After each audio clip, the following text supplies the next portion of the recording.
Hello, everybody. Thank you for joining me today for demonstration painting. I have picked up two images, well, the same area, but slightly two different photographs, which I'll be combining the composition from. And the area is in North Wales, on the way from Snowdon, and the road called Pennapath. And I've got the beautiful mountains right in front of me, and the stream, which turned to be a very wide river. I was there earlier on this January this year, and after a big storm, after loads of rain, and there was this huge volumes of water. So the white river was really fascinating to see. And I also love these gorgeous browns and grays building up in the landscape. So I thought I'll treat you to my painting today and see how we'll get on for the night.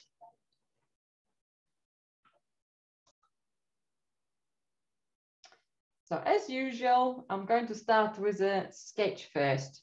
I have some white, I have some ochre, crimson, violet. So I'm just mixing a nice runny paint from white, ochre and violet to sketch with. And I'm going to decide on my composition. So I'm going to combine two images together. So I really like this top of the mountain, got a really lovely shape to it. So if I'll set it off center, probably a third of my painting. So if I were to divide the whole painting into three, so that's where probably the peak of the mountain is going to be. I quite like in one of the photographs, the edge of the mountain is trimmed, but I haven't decided if I were to raise it yet or not. I'm just going to sketch it as a full scale and possibly enlarge the mountain later on. So that's my initial thought. So I also have another half raised edge plateau here. And let's have a look. There is another ridge coming up. I think I might need to put it a little bit higher. Okay, and there will be another one in the fog. So this is a part of North Wales I love to visit, keep coming back to. And the day when I went there this year, it was really wet. It was really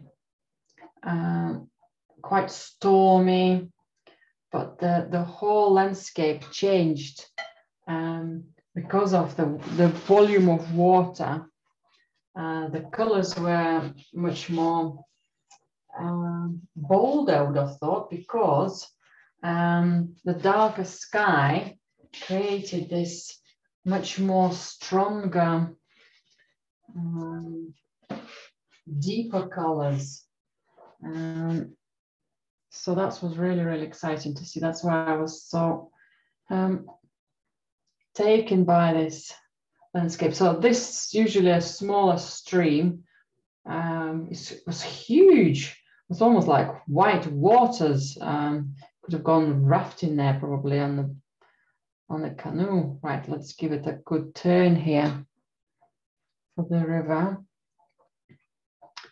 And that's where I think maybe I can drop this line down.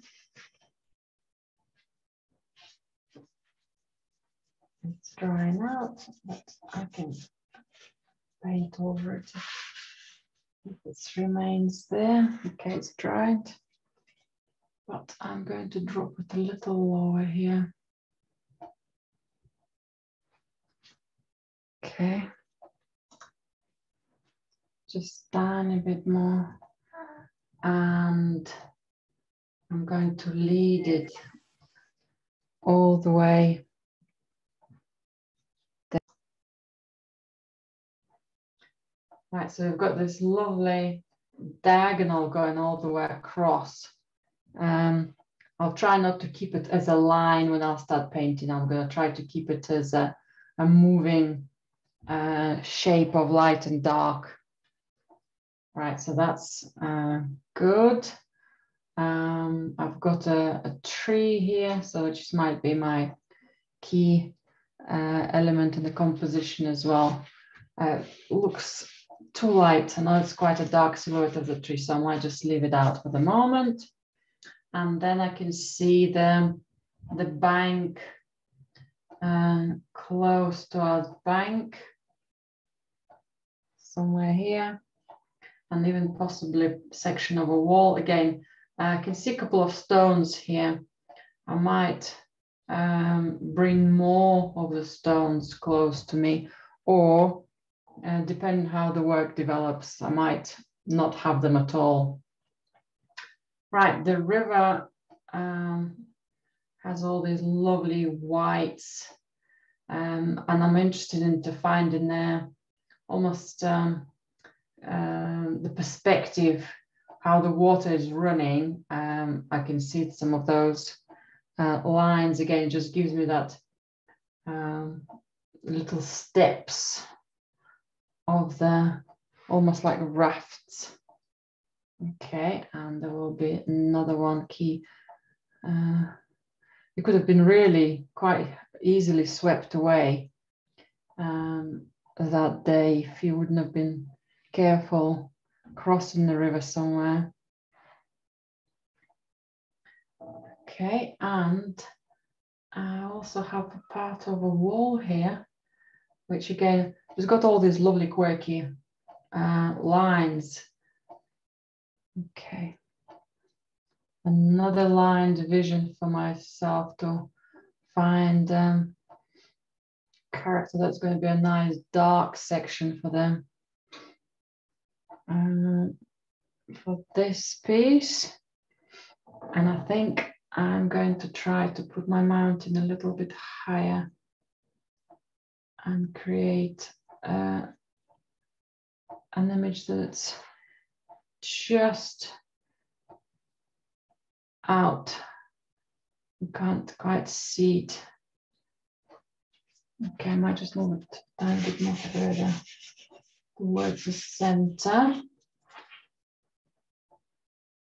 Okay, maybe a little gap here, so then this peak is still protruding, but the rest maybe comes out against my head, because I have got a couple of peaks I want to keep in them in the fog. Right, and then finally a couple of elements. So loads of lines. I have a couple of focal points I'd want to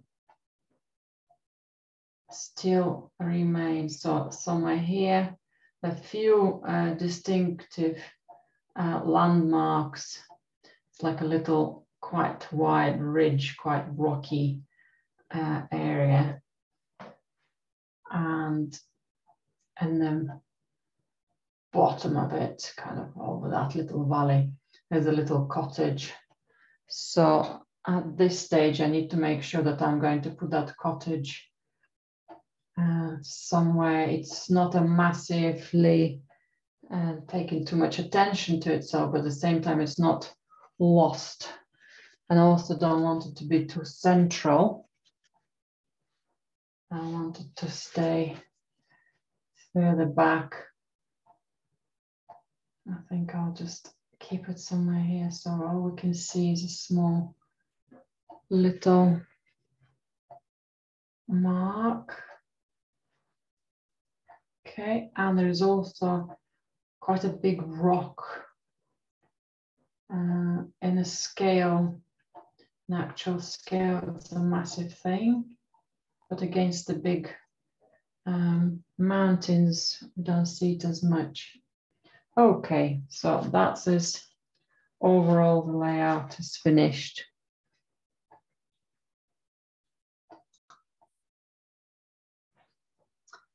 So now I'll start filling in some of the big spaces. For example, to make the a whole silhouette of the sky to stand out, I'm going to work with some small volume of white and violet, and I think I need a tiny bit of blue. So I have a fellow blue. So if I have a droplet of it, I can add it to my sky. I want to have some sort of grayish look. So if I mix fellow blue, violet, and droplet of ochre with some white, that will give me a quite exciting gray. Now on this camera it looks very, very white, but that's okay because I'm going to have quite a light section from the fog. Nice and sharp edge, contrast, good contrast for the mountain here. And then the color is going to blend into a slightly darker version. Okay, tiny bit more blue here.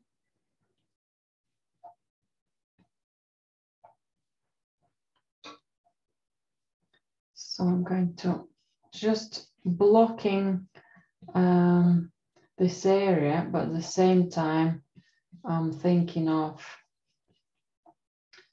how the fog, it's almost like a cloud. You're in the cloud. It's just such a low setting of that cloud. That's why it was just so much water, so much, because it's you felt like you were inside of the cloud. Okay, that's why I can shape up this mountain later on as well. Tiny bit more white.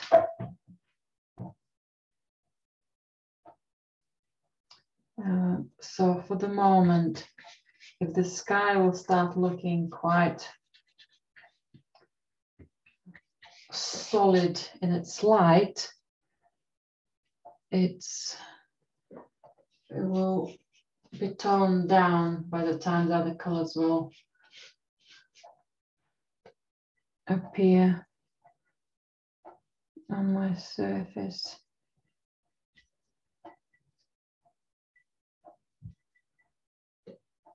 Some more gray, slightly darker grays before mixing with my light.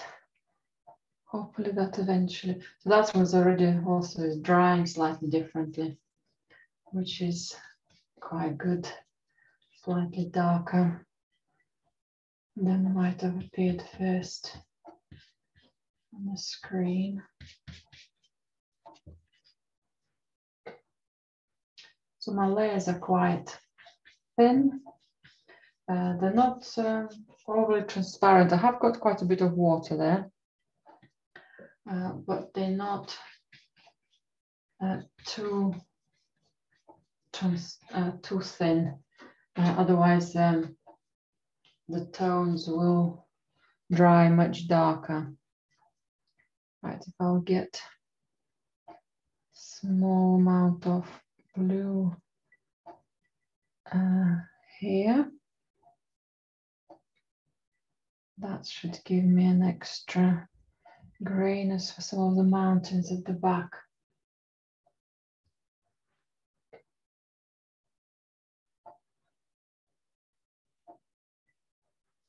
I'll just check that color.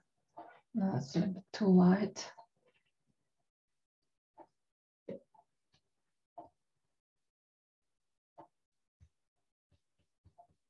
Okay, and then the ones are smudged into that fog disappear.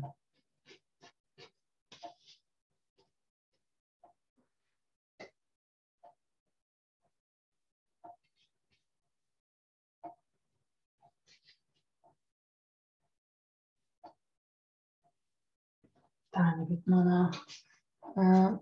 If I let some more of that light grayish color.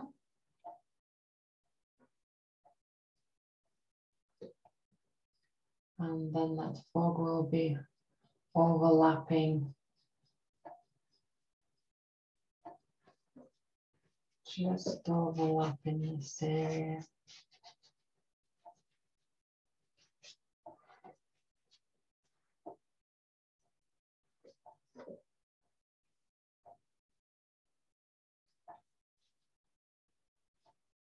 So it's quite exciting to see the edge of the mountain at the same time, to realize that it's not so distinctive in its silhouette.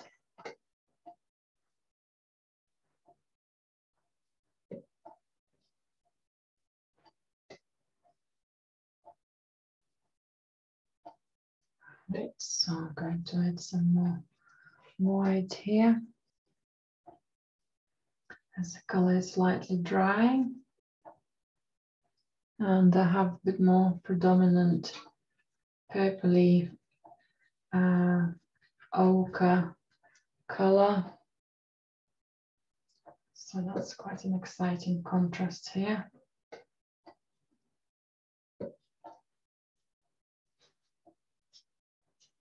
I just want a tiny bit more grey here rather than white.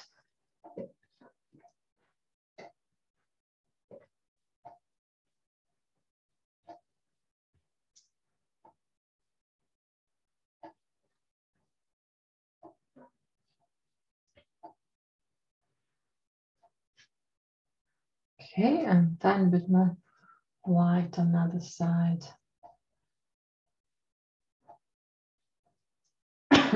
Excuse me.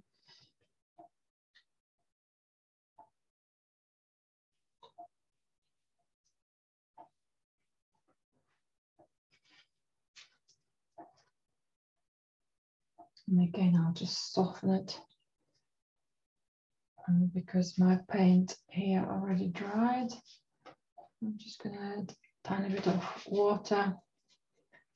See how that one will dry later on. And maybe a last little light mark. And I'll leave the sky to dry, to settle.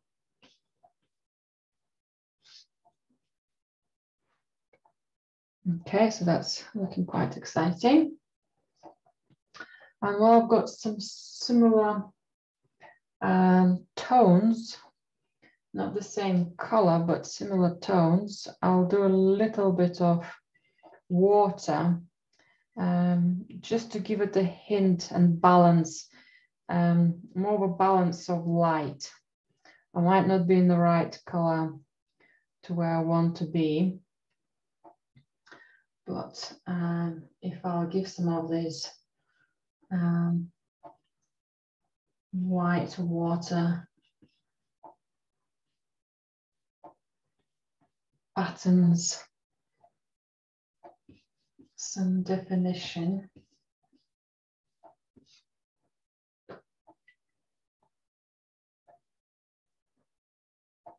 And I can work with it afterwards.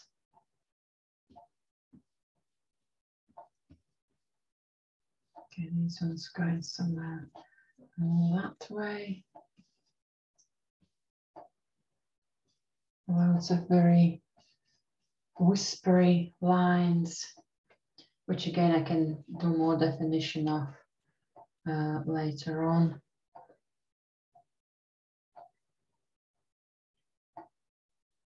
And then there are a couple of very small marks here, probably individual stones under the surface of the water there.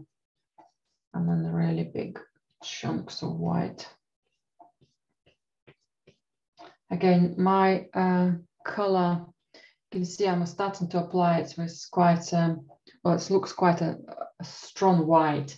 As it settles in, it's no longer pure white. I think it's maybe how the camera picks it up, possibly as well combination as well of diluted paint. As it dries, it actually settles in a color close to the background rather than what it appears to be on the palette. Okay, I quite like that one, and I might bring some of these ones here. Okay, I've got that lovely mountain feel now. All right, that's good.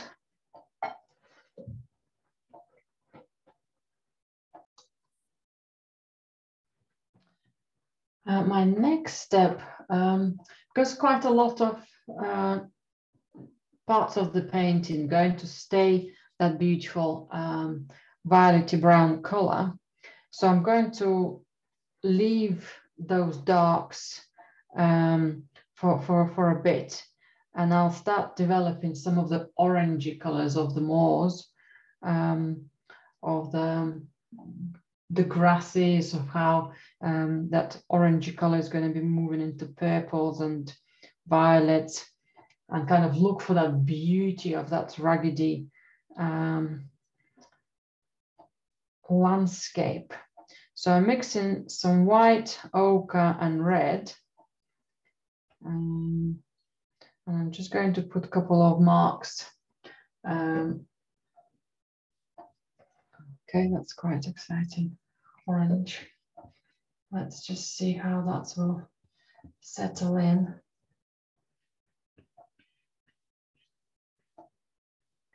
So that's just beautiful. That's going to be my exciting diagonal, but I also don't want to keep it as a line. So I'll keep it changing in a different shape.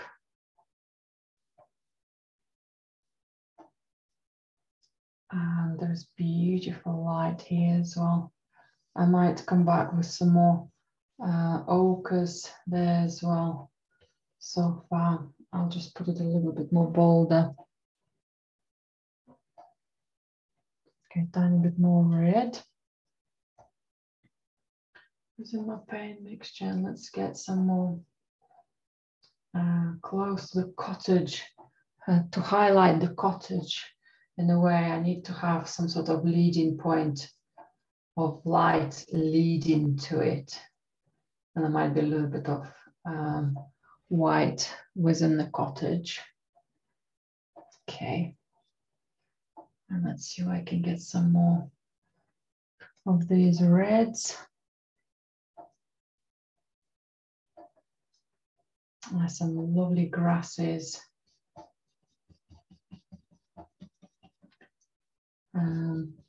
Looks like it might have been some older streams or maybe some paths. So the grass is grown in almost like in rows. So I might just do some of that movement here. We'll also show the opening space here.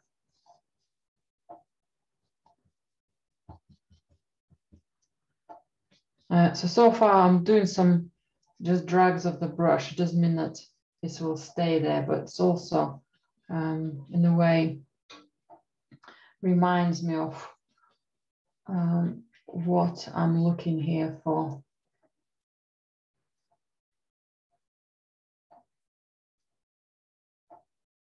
Okay, just slightly changing the color again. So I'm still using ochre, crimson, and violet, but this time I'm going to make the violet a little bit stronger, and ochre and crimson slightly muted, slightly staying in the background. Okay, it still looks quite similar, so let's do a tiny bit more violet.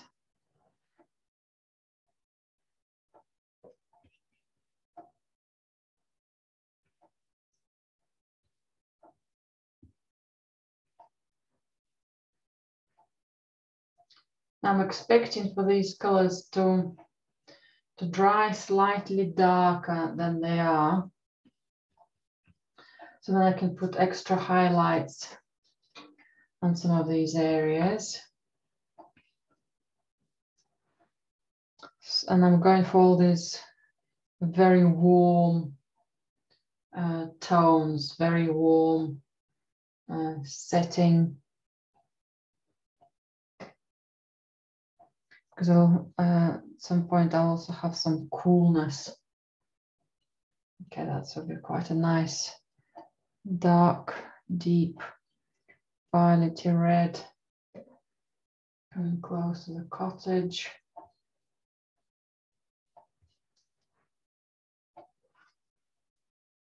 Just again to show that segment of the valley and maybe offset it with some darker rocks.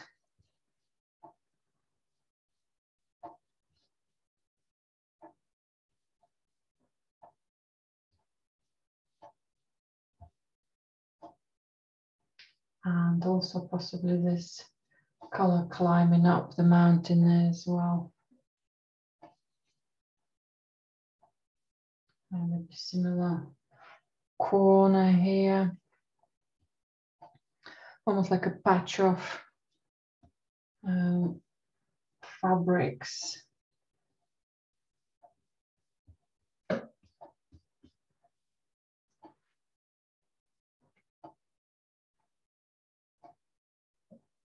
Some beautiful violets, some beautiful reds.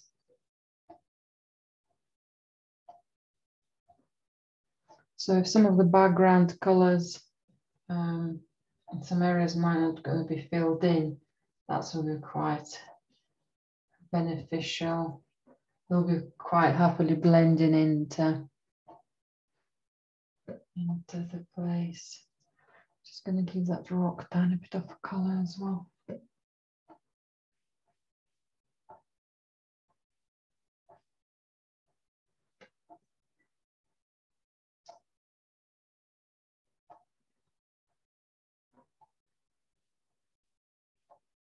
Right, just to make sure that I'll eventually offset and make some of these oranges be the key kind of almost diamonds, the jewels of the landscape here.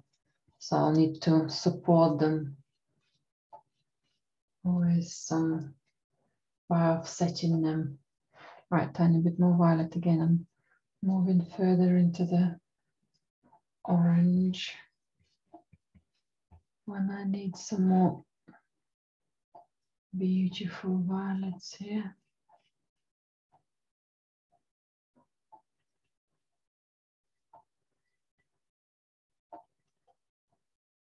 Now if I let a small amount of blue, my violet immediately becomes much darker, but still a beautiful color.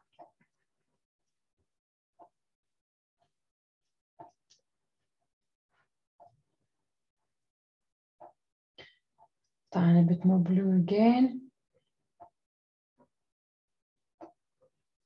I want to have a nice contrast here on the edge.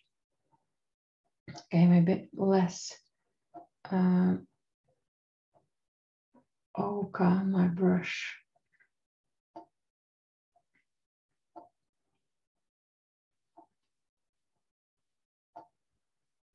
So that might be a good darker shadow, eventually building up with all sorts of rocks, stones crumbling down that edge.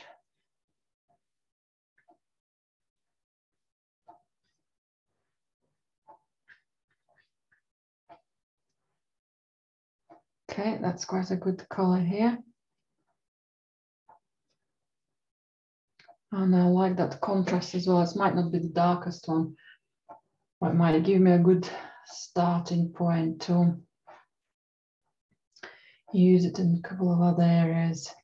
And again, it is not the darkest one, but we don't want to work into most dark tones too early on.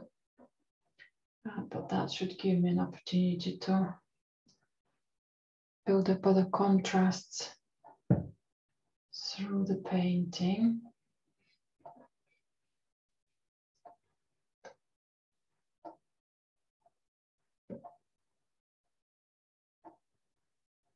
Part of the wall there.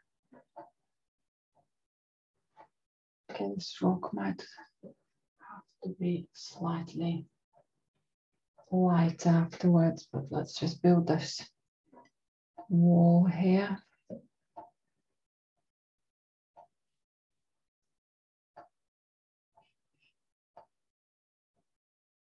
This little intricate build of lines. Okay, they're not dark enough.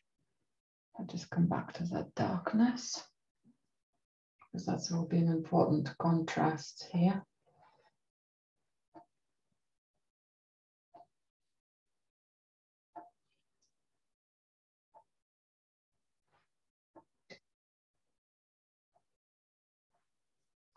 It might appear a little bit too strong in violet, but I know it's will work later on, so hold on there if you're not sure. Okay, that rock might be slightly bigger. And it has some smaller rocks next to it. And maybe a path, some sort of division within landscape there. And then again, we're going to go for some darker tones right here.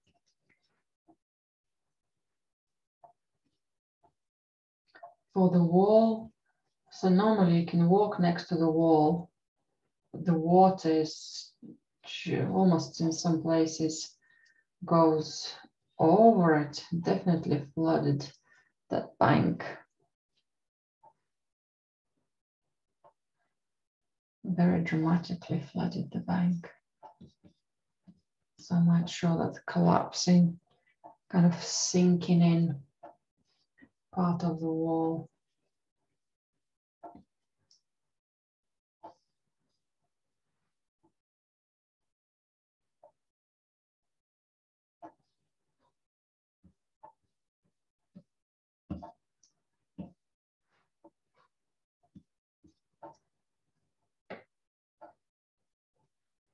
And some words might again reappear, disappear.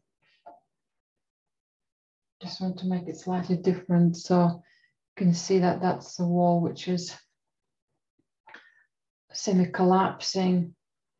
Maybe a couple of stones left from it on this side.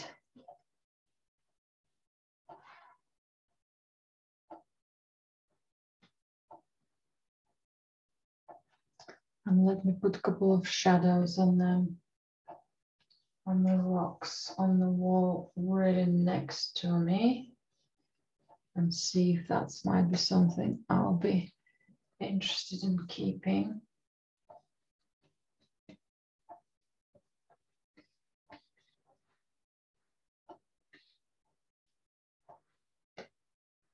Okay.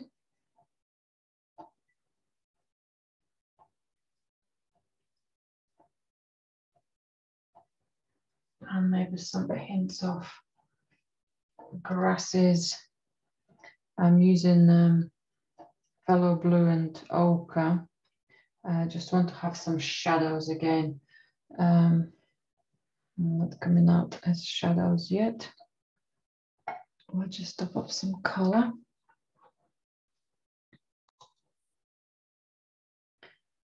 Right, so I've topped up my paint. I'm going to make some more, maybe a little bit more shadows in here. Again, just to show some of the scale of one bank against another. That might be my opportunity to use some of the grasses as the edge of the river. Again, if I'll start with them with like a shadow, it continues that diagonal, it shows that movement the river doing. Can hide some of these white lines as well from my initial sketch. So might give the river a little bit of depth. Actually, I do like that, so I might just continue with it a little bit longer. So if I'll go for some of the depths within the water, and I'm going to use phthalo blue, a tiny droplet of black and some white. And at some point I might bring some turquoisey color. But let's just have a look at that nice contrast, because everything else is going to be quite orangey. My bluey gray should be quite exciting. And its depths.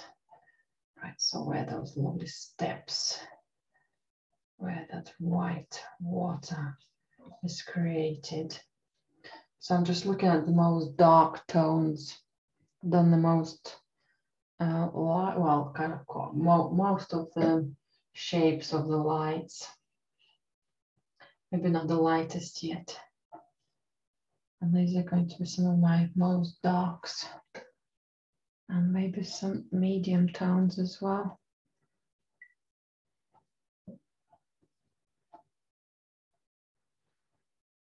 Right, they need to be mixed better. Don't want those streaks here yet.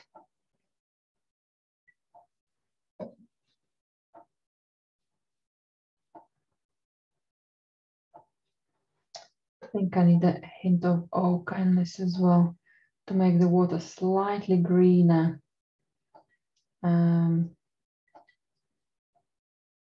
Let's see how that color looks like here.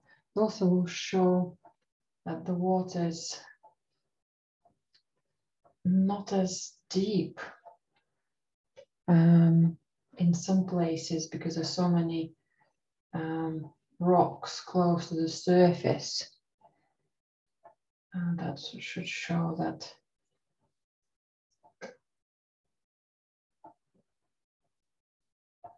speed of the river, but not immediately its depth. Okay, I like that better. Again, I'm still simplifying this quite a lot. Okay, I think this shadow's in a slightly wrong place. So in a way I need to, when I'm doing my strokes, I'm trying to feel the water, how it's moving, the dynamics of it, how it will go over some of these rocks, how it will flow. Will it have some obstacles? How it will start turning on its ways.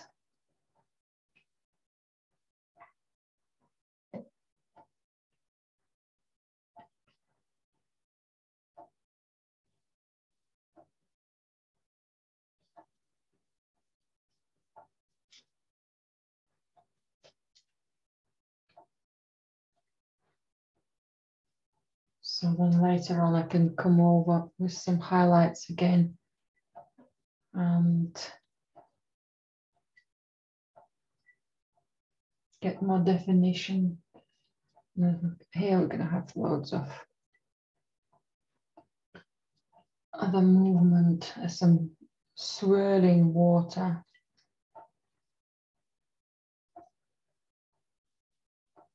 So if I'll give it some curvature to the to the lines first, and later on, using some of that curvature, I can build up the darks and reflections in the water.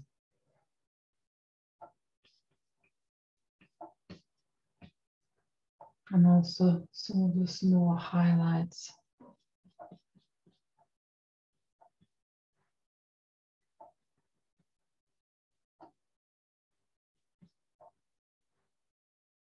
So we'll work both ways, from light to darks and from darks to light as well.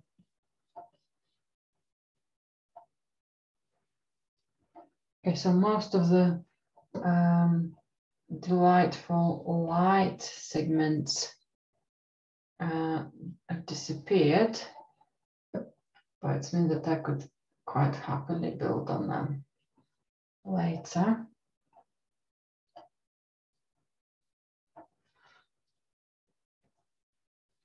Right, if I'll clean my brush, I might just do a couple of strokes to keep the river balance in the sky.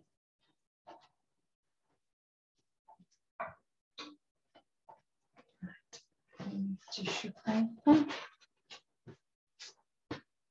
so I can have some cleaner paint on my brush.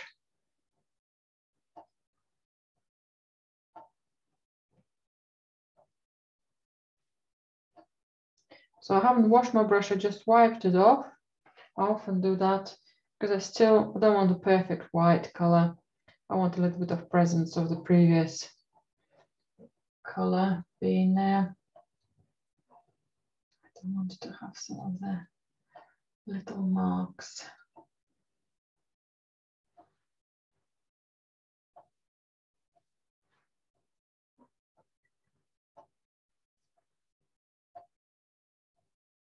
Little peaks.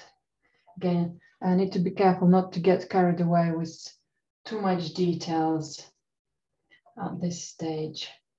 To all the painters, it's damp in some of the places. That's will be quite exciting build up.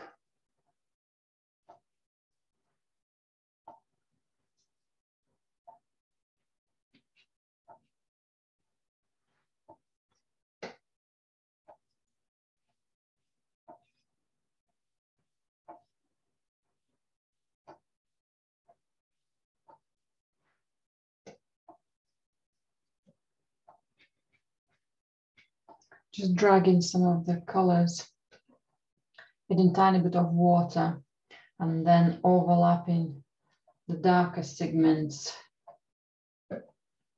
And that's how they blend with current still wet surfaces. I'll just do a tiny bit more here.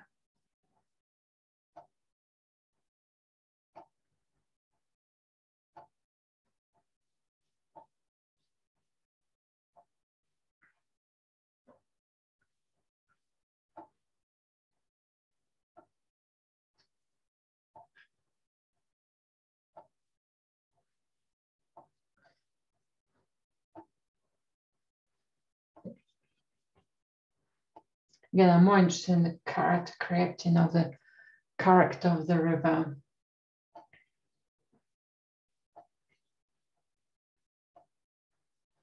That fast speeding water.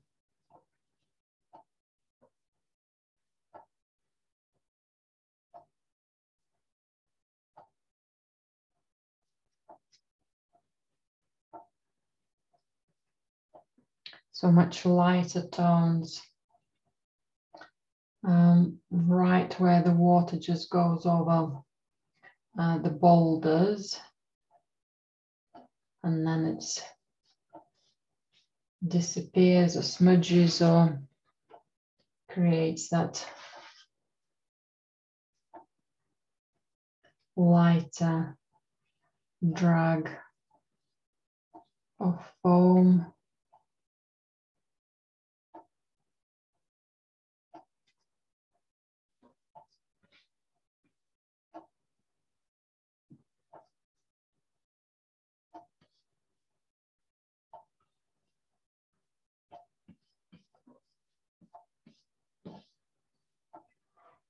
Okay, that's all goes away. Further back, further forward.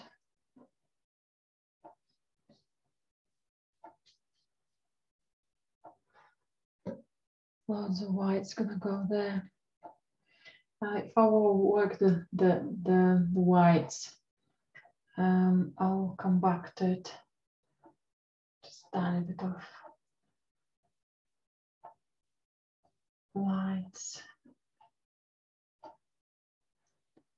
there. How close they're coming up to the water edge, sorry, to the water, to the river bank. Okay, I'm gonna let it dry and come back to it later. Let's just cover some of the areas which no longer need to be white. If I've got over some of them too strongly.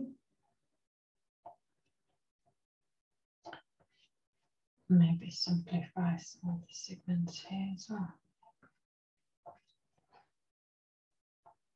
Okay, that just looks a tiny bit out of place. It's a too pure blue.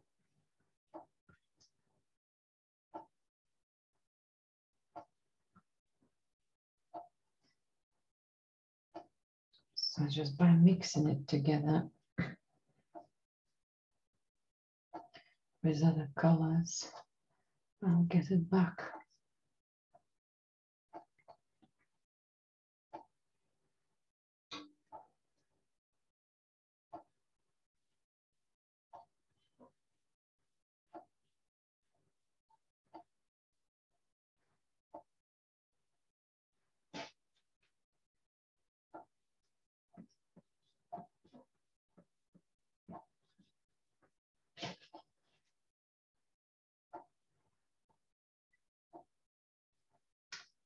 Let it dry before I define again this area. I'm a bit fighting against what information I have in front of me and how it will be best within the composition. I think composition wise it will be best if this is going to be further back, further forward.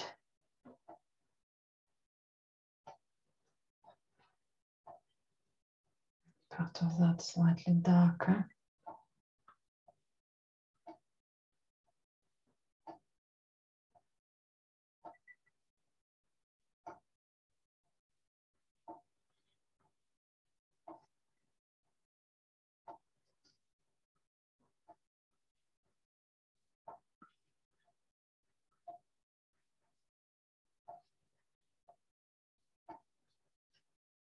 Okay, that looks much more leading into the painting. Okay, this one might need to go, might relocate it, that little white spot.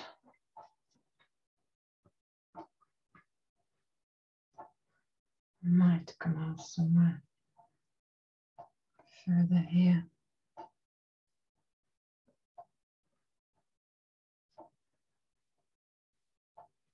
Okay, let's come back to the hills now and the mountains. So the river got that balance and also has its depth. Something running here. Just make sure it stays where it's supposed to stay.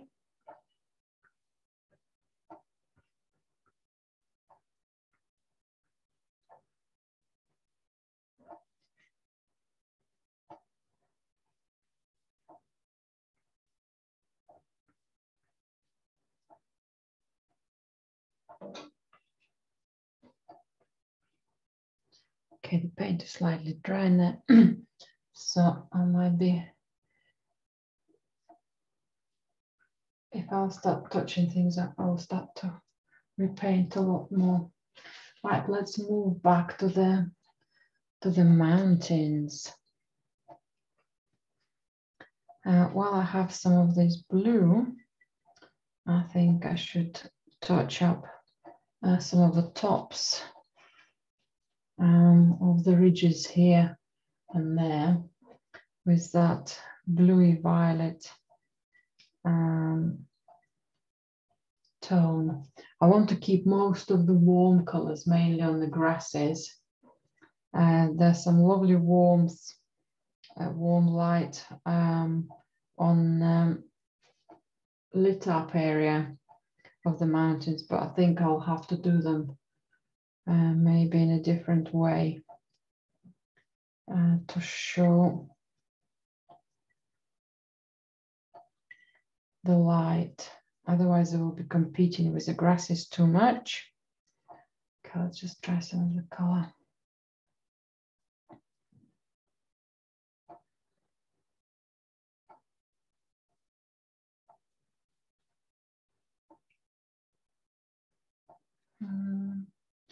Yes and no. Maybe I think one of the colors. Let's mix a tiny bit more warmer one. Okay, that's the actual color of my board, but just slightly different version of it. Slightly darker version of it. Maybe that's the starting point to get the silhouette of the mountain back.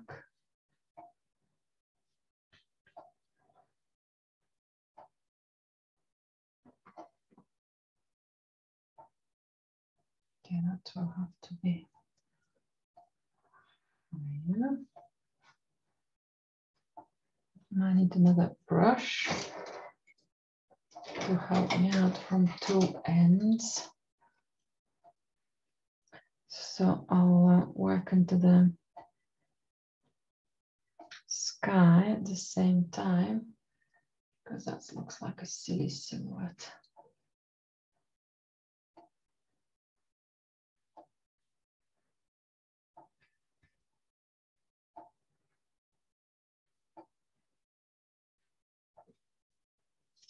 Okay, and now I can go back. So the soft edge of the mountain will be an exciting option for me here. Maybe that will be the color I was looking for some of the highlights.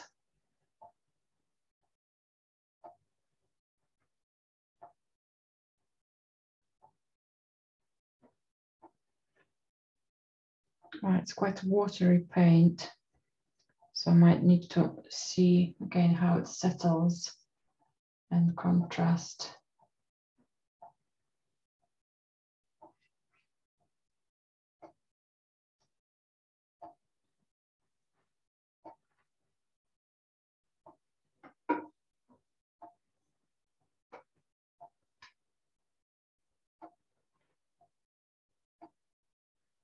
Okay.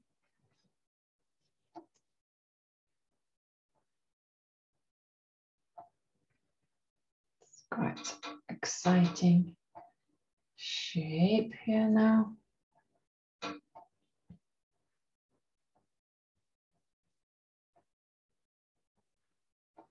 It's almost like the light is reflecting in the mountain.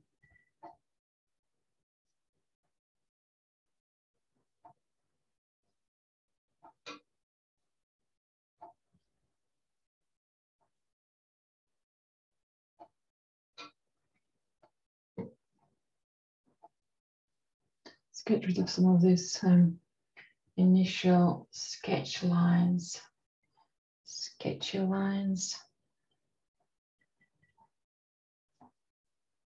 So where some of that shadow could come in.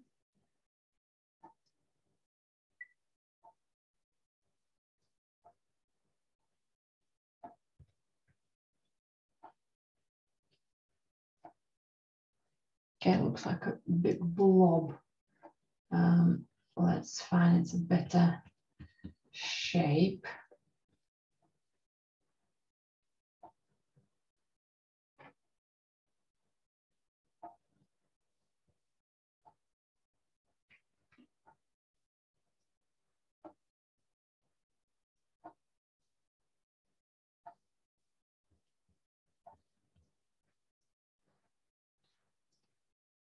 Okay, let's come back to that.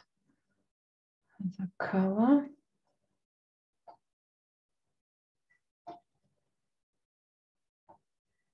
I've quite a lot of thick paint now, which I can hopefully sculpt with.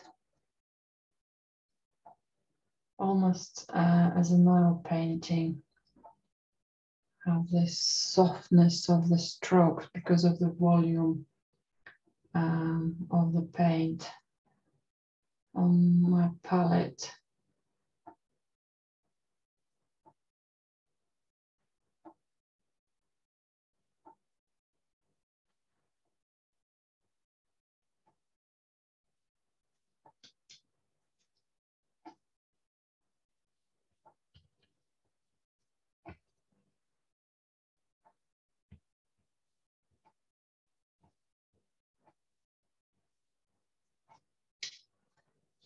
Looks quite delicious. Some of these marks.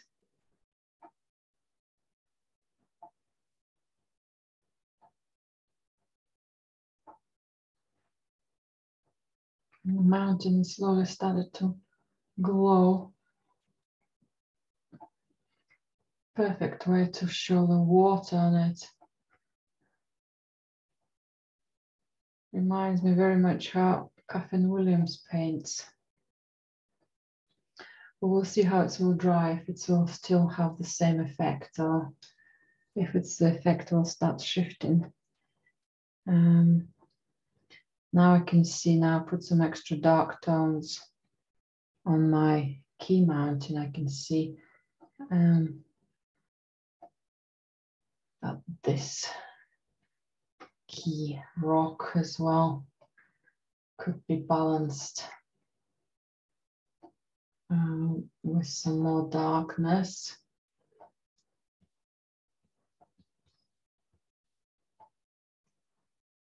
Okay, maybe some extra small shapes of the rocks as well.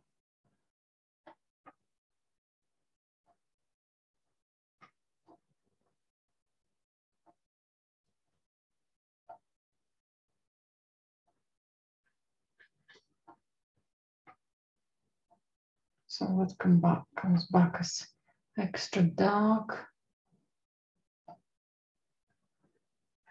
And so it will have to remain pale. Let's get some more color of a red type of, okay, slightly darker, red and violet.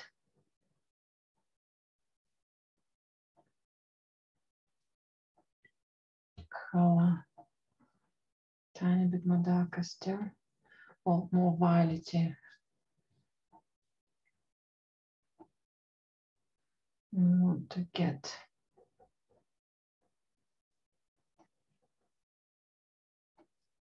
some more volume.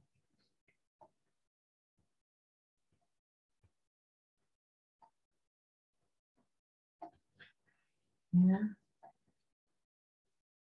So that's a nice juicy, again, edge.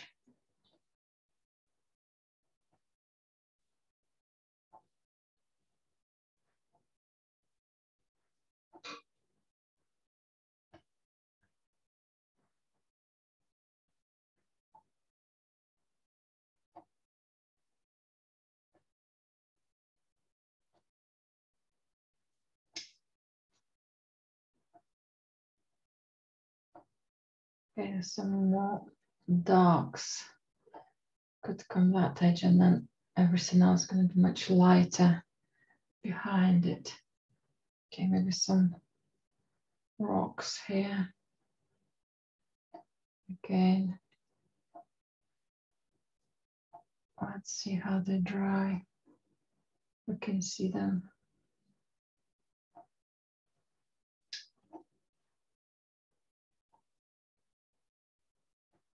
I'm now getting slightly lighter to the bottom of this hill, close to the water. Okay, maybe a little bit more darkness. Just mix the color well.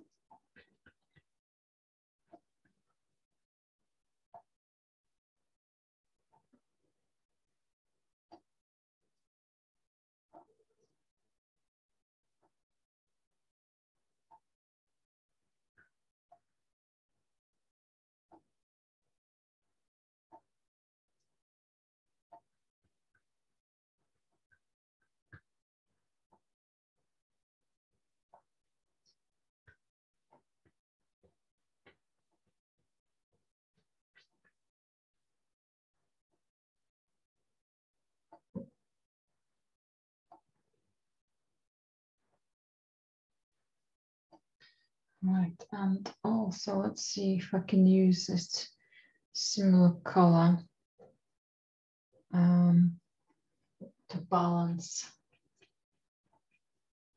my backdrops. Okay, that's need to be quite a dark corner, more of a cooler corner.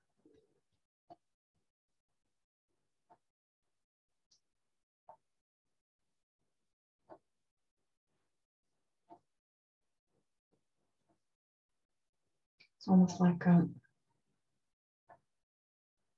gate to the next valley.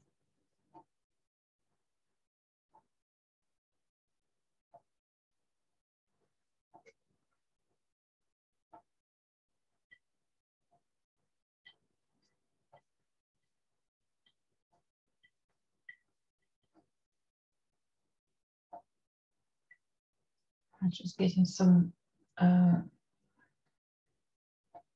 light violets just to put next to these darks. I just put them almost as all that area gonna have loads of collapsed, almost like landslides or stone landslides. So that's going to be that mountain under the foggy.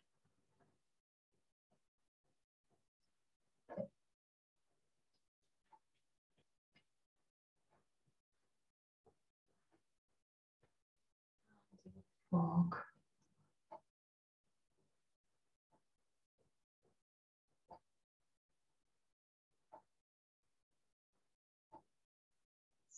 Let's get rid of this very light tone. There will be some sort of light there, but maybe not as bold. Okay, this orange will just have to be on the other side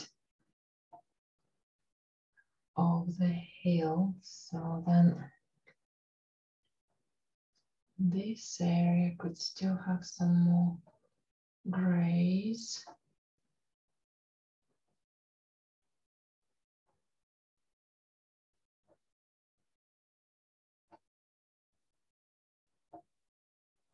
And that's how the two valleys are going to overlap.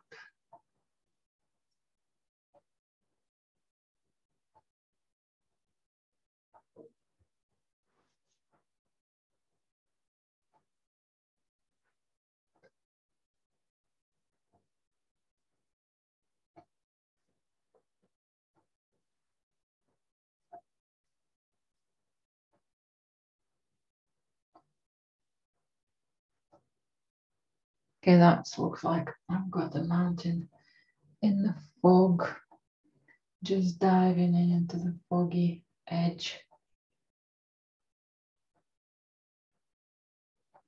It's quite exciting.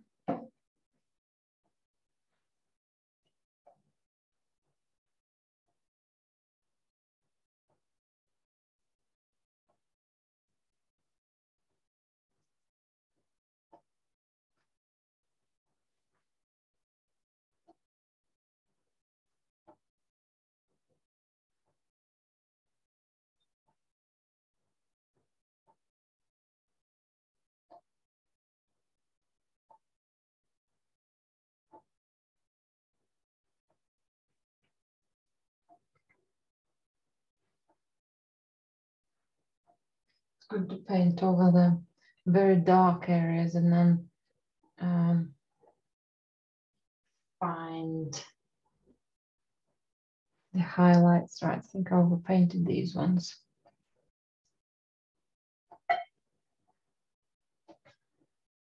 But let me take some of that thickness away. The darks is still present there.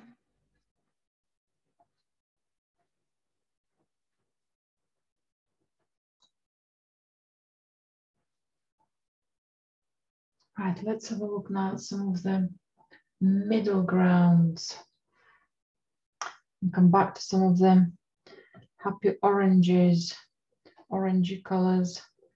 So I'm going for some crimson, ochre, and some white to establish some of the possibly lost light. So under established areas. A little bit more ochre, tiny bit more to make it more yellowy rather than red. I've got a whole palette full of varieties of colors and quite a lot of thick paint. Right, so in this area, I spotted a good light here. I think that's where that's gonna go, in that direction.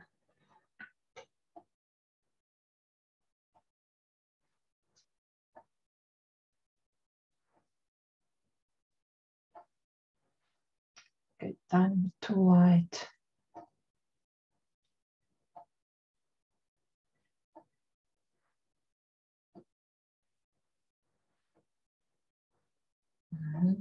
Kind of gray ochre in color.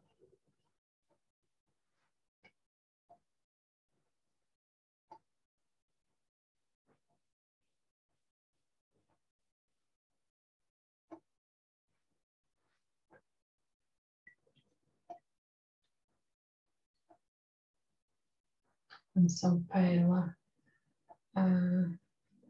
rocks, all collapsed. And there was a landslide just recently.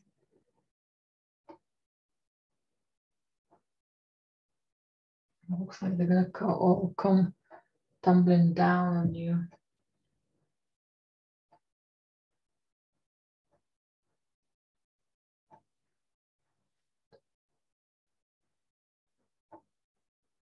Although it might have happened very long time.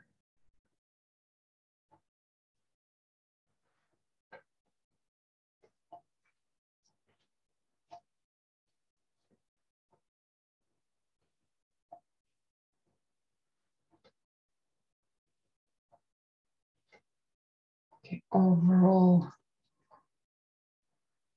grays.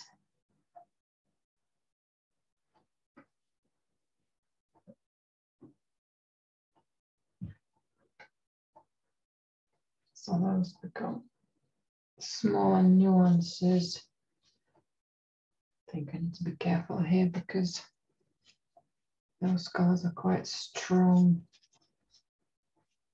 and white tone. I might just stand out a little too strong in the center of the painting.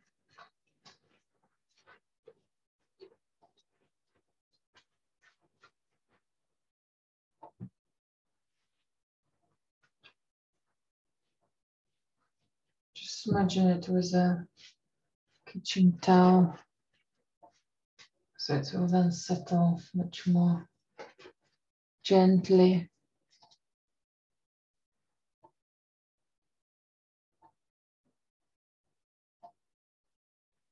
And let's see if some of the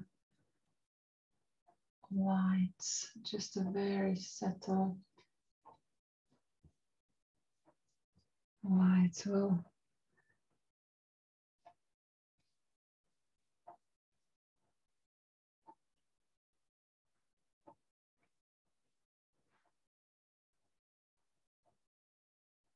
create that nuancy,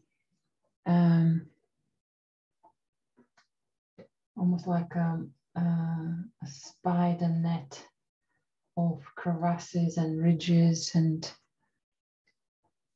areas. Okay, that's my too busy.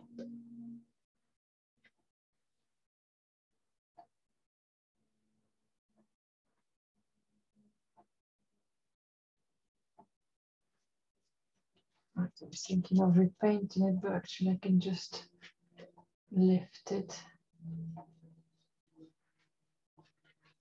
and get some of that color back.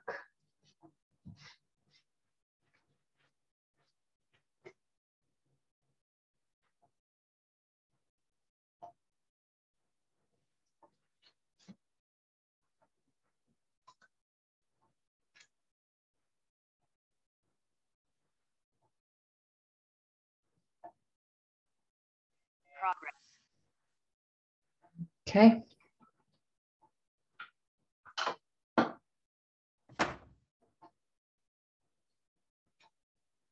So just a tiny bit more light on this side.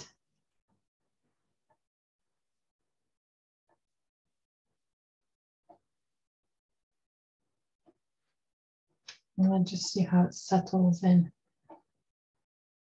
If it's going to be enough or too much.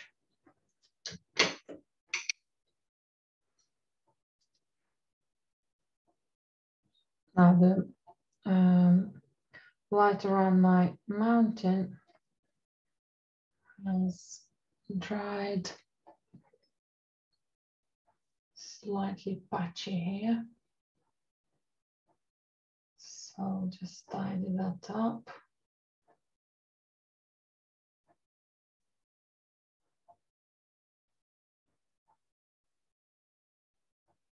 And it's all give me an opportunity to put a couple of lighter strokes.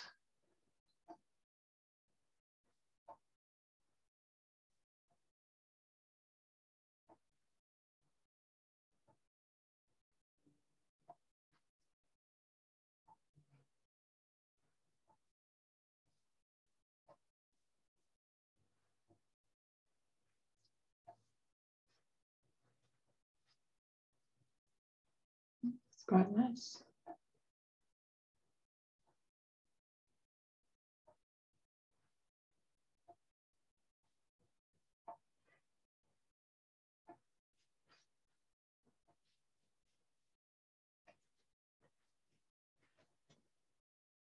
Okay.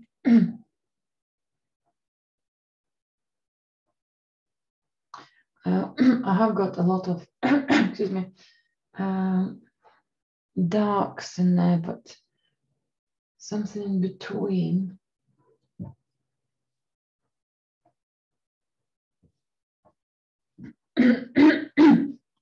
Excuse me. That should be a little better.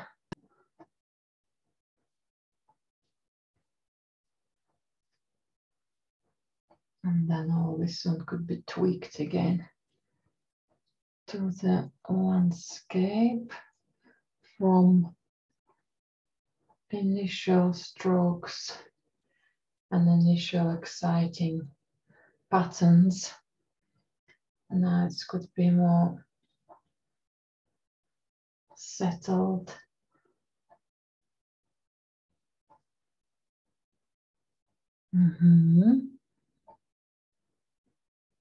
Maybe even this could go now as well.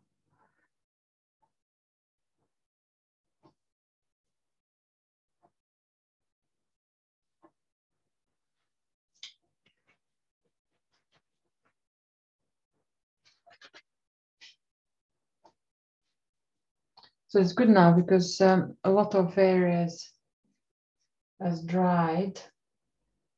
And now when I can experimenting with some extra color placement, I can wipe things off if I'm in doubt. And that could be a darker valley all the way to the house, a little cottage.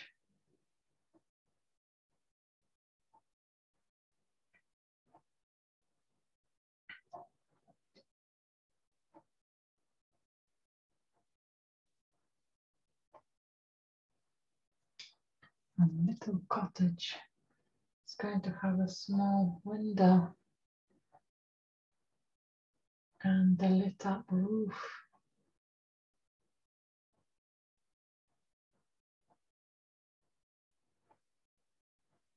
Okay, I've done that.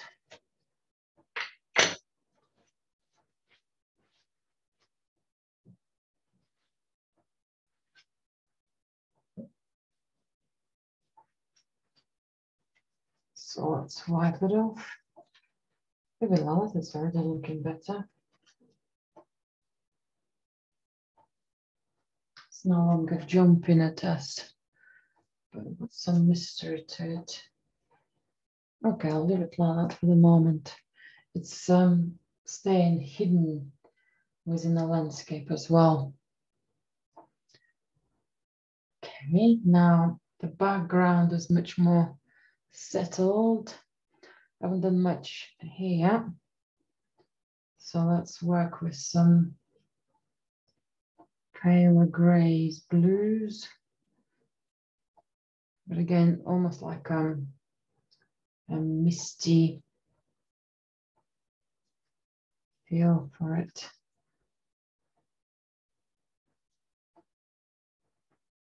Almost like a breath of the fog.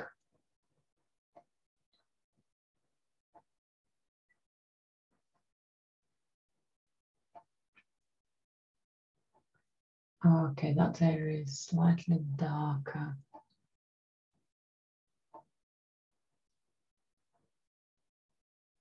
This is the one which is lighter. As I'm combining two compositions, I have slightly different information from two photographs I'm adapting. So this one will stay slightly darker but cooler.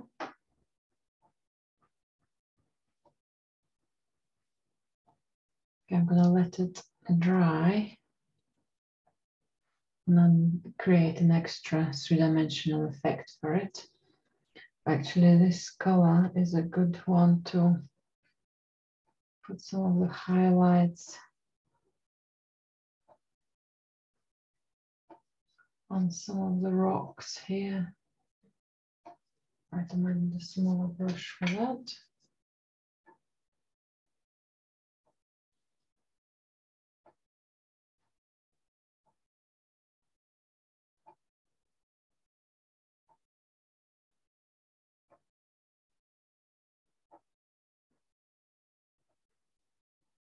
Almost like a slate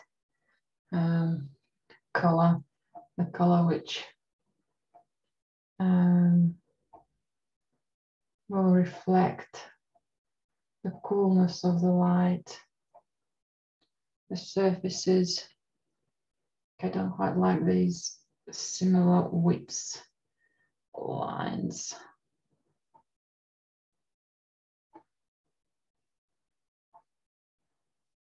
I'll just build some of them and work with similar shapes afterwards.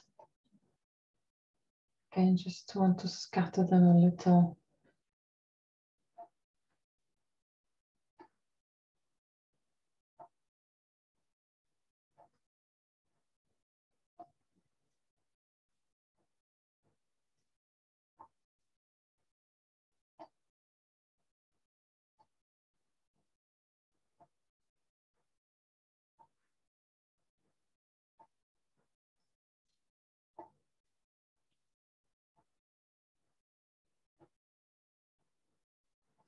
That might be too light, but that might be a good color. No, still too light. So constantly comparing and comparing and comparing some of the tones, constantly looking for new color, slightly different than used. Okay, that's still similar color.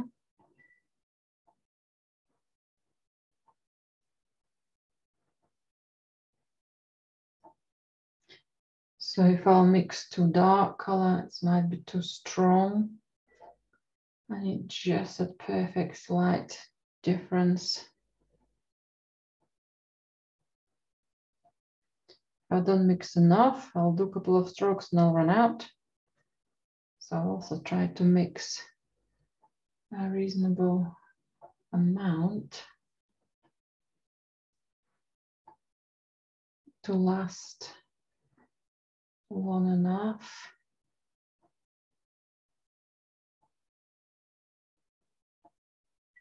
To paint what I need to. Okay, I think we're getting there. I think I'm going to keep some of that light here between some of these rocks. So then this shape of the hill will start turning rather than staying very flat. Okay, that's better.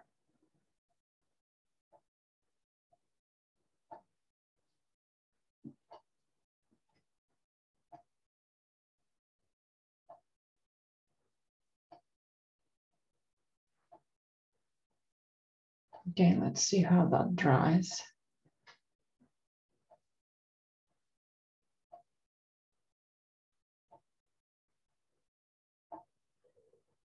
And then maybe work with some contrasts around it.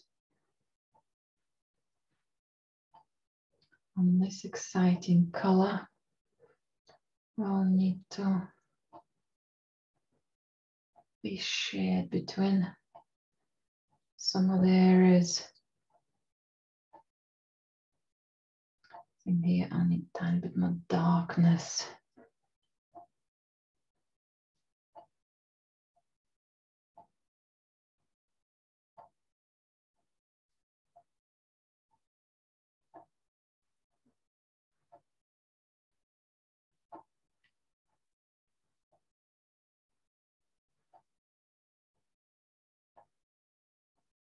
And let's build up some of the playful texture for the grasses. Some places we want them to be quite strong and fiery, in others just a bit more settled.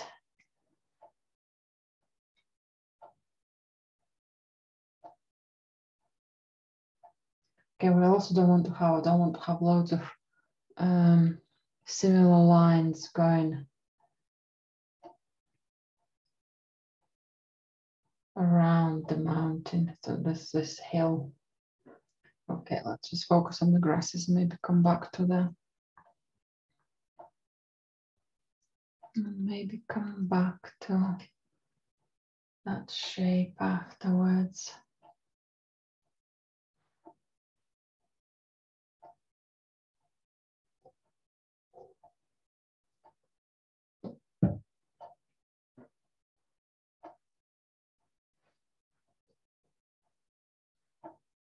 Okay, I'm just testing some of the colors and they do come out quite bright. That will help me to tidy some of the areas here, but maybe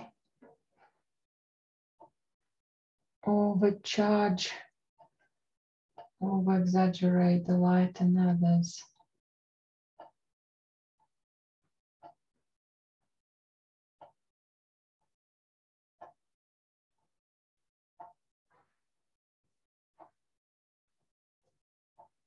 That's an interesting point here. So I need to play on its shape.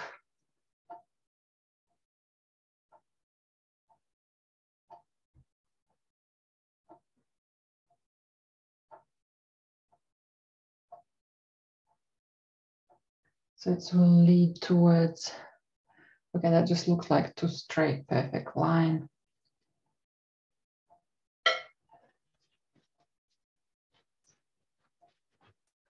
Let's take this off.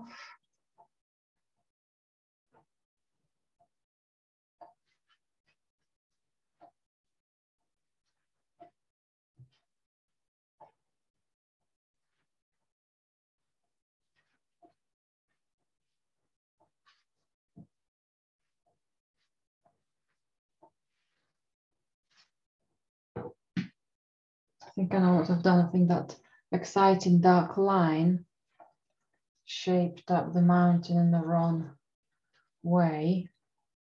And that's what causes the view to change its movement. So if I'll redirect the mountain, okay, still need to have more blue.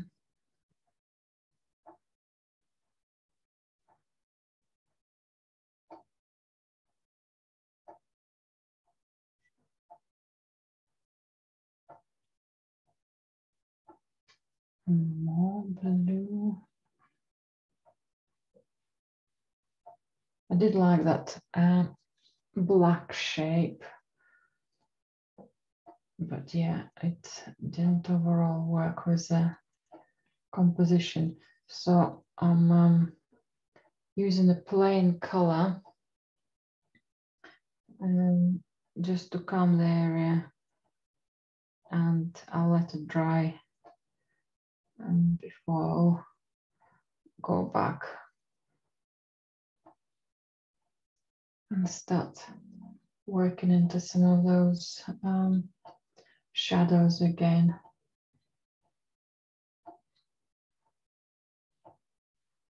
Because this corner on the board is just reflecting a lot for me because of the lighting.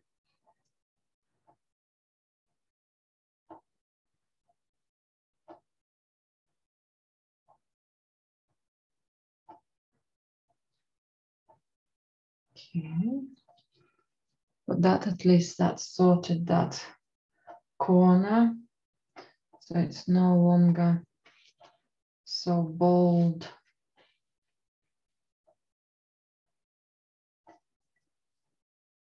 And that could be a bit more settled than the brown.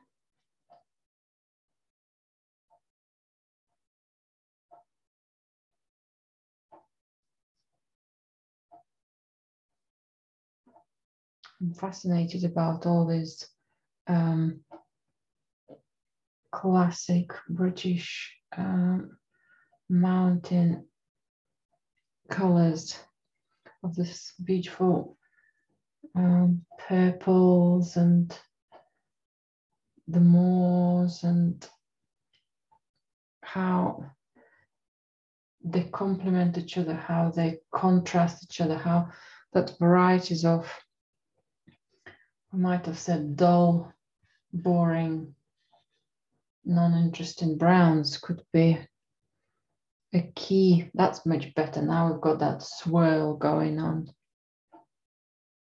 Just by settling that corner down, it's immediately turned it around. Yeah, coming back to browns, I remember in art school, when I was very young, I don't know, I used to go to the art school for children in Russia. We had, I think one of our tasks was to, how we can make one of the boring colors brown exciting. So we were asked during the week to keep an eye on varieties of browns and find different browns in different situations. and find some exciting browns which might be fascinating us. And wow, I love that.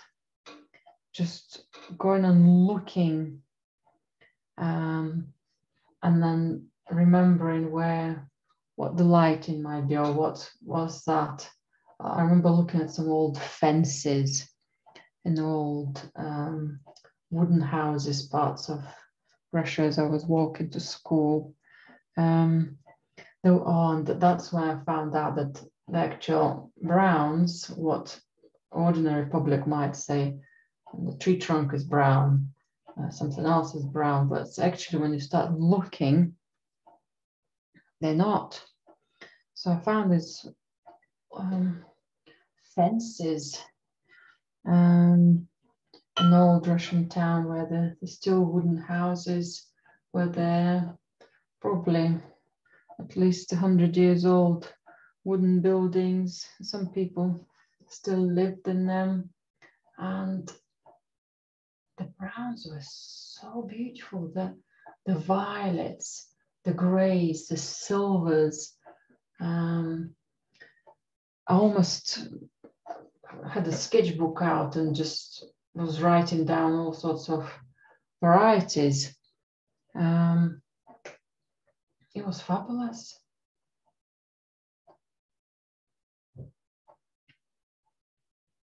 And then we had experimental subjects at school in a normal school, and we had, I think, somebody coming to do a little bit of research and seeing how the class is developing, and they were doing some tests on colors and which children prefer which colors. Maybe it's depending on their well-being, and depends, you know, if somebody starts picking up loads of blacks, there might be something going on. So what did Julia say? What's her favorite color? Is brown. Because she just did all these exercises on color explorations, and she just found a boring color could be an amazing discovery. So I don't know, what did they think about me then?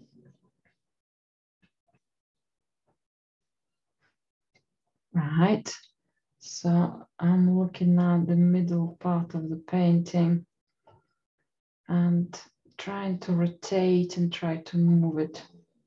A lot of contrast there at the moment. So I'm going to soften some of the shapes.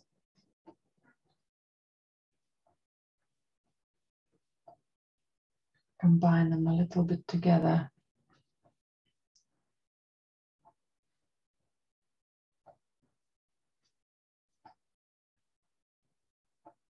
Okay, that's too strong, the red.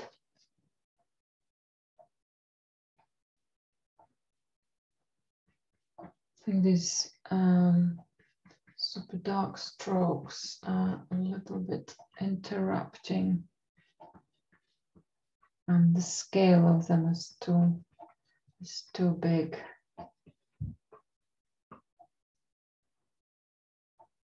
Now I'm starting to have again layer cake, one layer, another. So let's see if, again, most important that I'm spotting it so they can pay attention to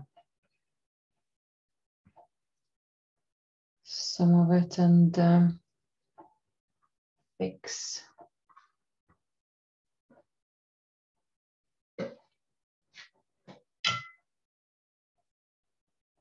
And fix part of it. Right, let's do some more lighter tone here, maybe to support some of that.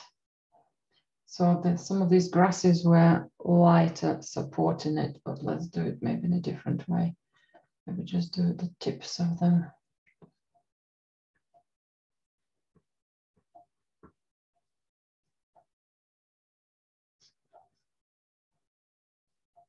No, still something much lighter to come out.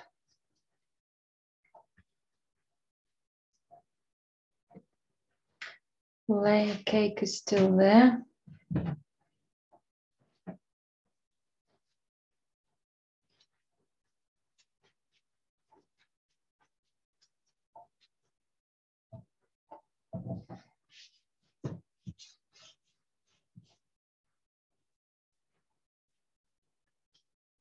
Okay, maybe I can just support this area elsewhere,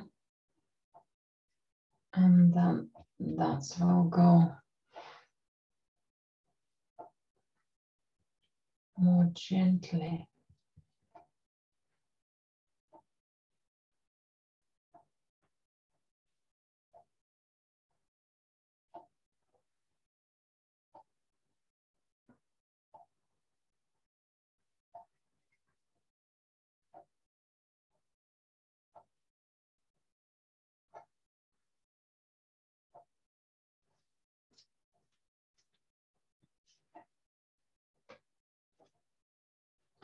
So this is what I'm working out. Something I do not have as an information on my photographs is that that's too light. No, is that how much or which color I'm going to have, how much more details, overall dynamics. Okay, that wall is too light as well. So whatever my photographs supported me up to now, now I'm on my own. Because I've done some of the larger shapes.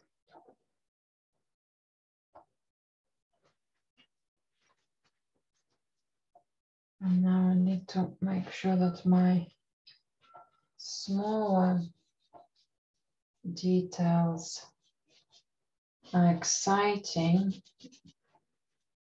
and at the same time fit within the whole picture. I need to have enough details for a large canvas, so there should be enough information to take through. Okay, that's quite an exciting part as well. Continuing this hill slightly. Okay, let's do the light.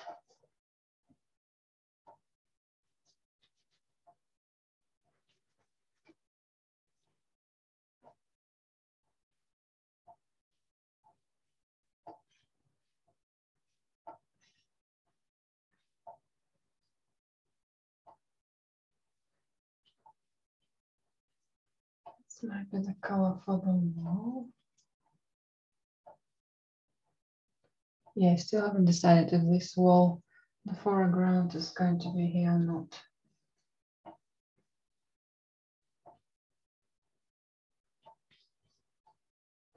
I'll keep it simple without disrupting too much or taking too much attention.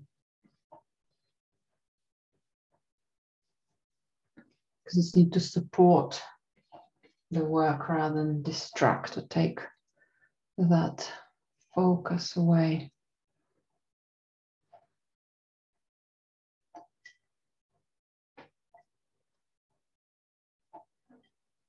All right, I'm still coming back to this middle ground because it's a central area and there's not much going on. Not much going on in color and details. So the exciting orange is not quite happening. It's need to be left till the right moment.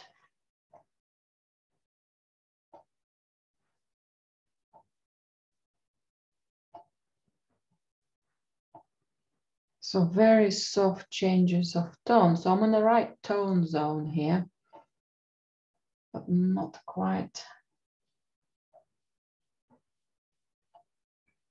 in the right volume of details.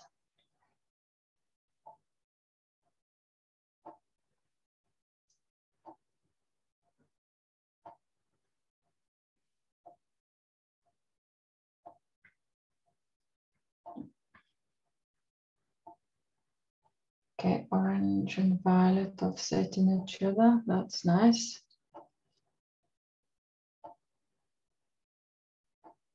Maybe this area is going to have more violet.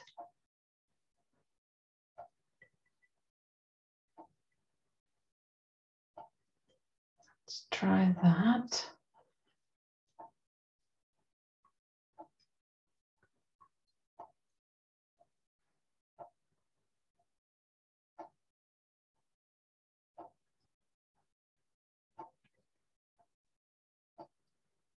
Need to have that wow factor at the foreground.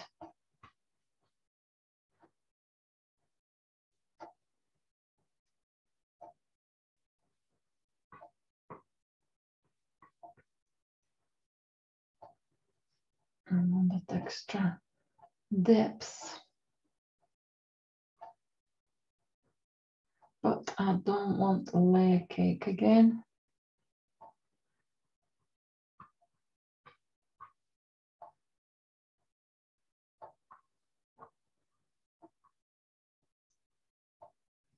Yeah, maybe redirecting it and creating an extra shape, leading us to the bank of the river. Okay, opposite direction.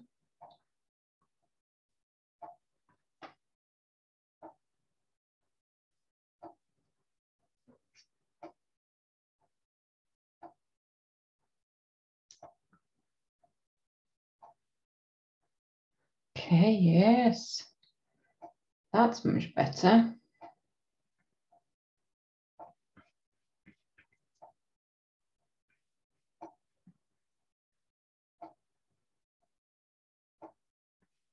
I just need to link it to the wall, maybe to have some similar darknesses next to the white sections of the water.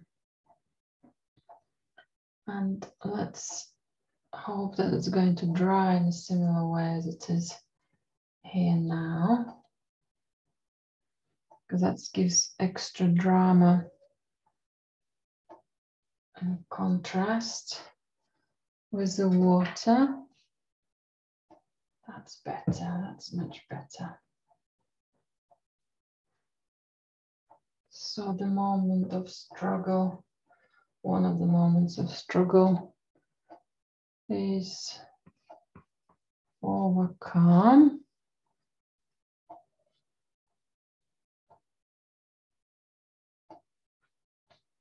Ready for the challenges on this painting.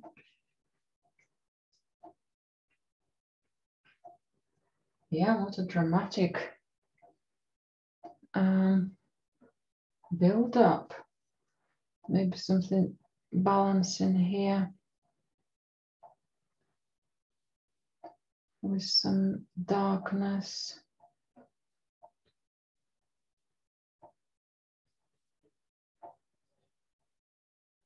Okay, looking to similar in size.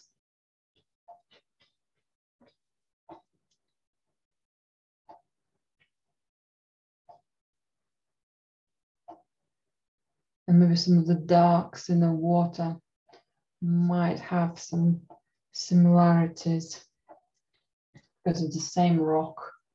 So maybe in some of the gaps I could come up.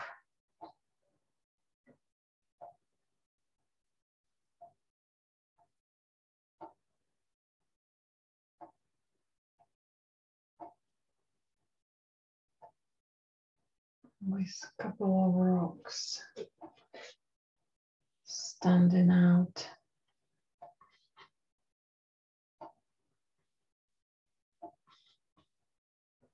Okay, maybe it's just a little too exaggerated, but that would be a good way to go around with some color.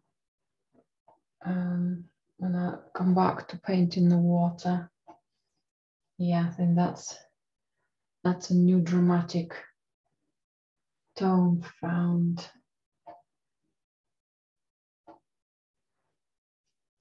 There, and I'll be stopping for today. Loads and loads of things been done. Tiny bit more work, probably in the foreground, and maybe tweaking a few things here and there, and obviously the focal point for the cottage and maybe that rock, something else, a bit more definition of some small stones, but overall, really exciting progress tonight. Thank you very much for joining me tonight.